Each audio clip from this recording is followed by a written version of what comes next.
Il n'y a que les Africains qui n'ont pas compris la richesse et l'importance de la jeunesse. Les Chinois, ils ont compris à quoi sert la jeunesse. Écoutez la vidéo là. Écoutez ça très attentivement.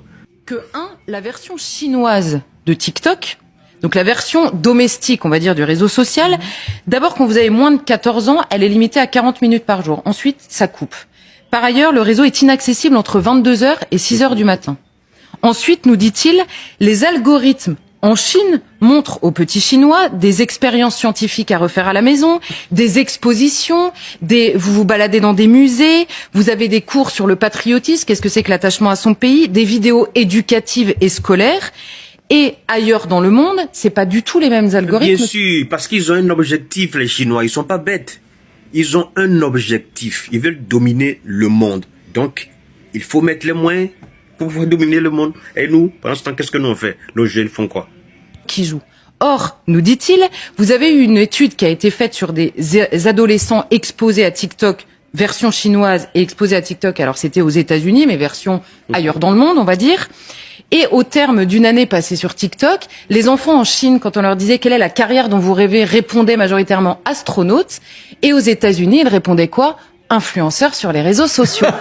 Et donc cet homme nous dit, imaginez les deux sociétés que vous préparez avec ces différents algorithmes qui jouent sur la mentalité des enfants.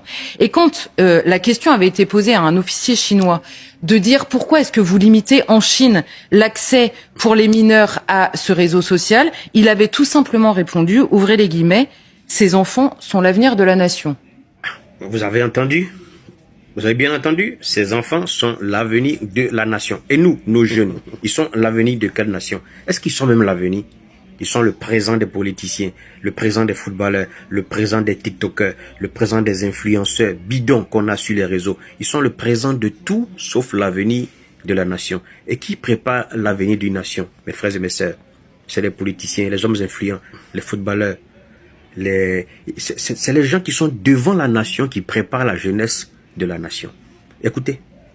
Comprenez qu'il avait parfaitement conscience de l'influence de ces réseaux sur les enfants. La deuxième chose qu'aurait dû nous alerter, c'est une enquête, plusieurs enquêtes d'ailleurs du New York Times, sur la manière dont les PDG de la Silicon Valley se comportaient eux-mêmes avec leurs enfants par rapport au réseau. Ce qu'on apprend dans ces enquêtes, c'est très simple.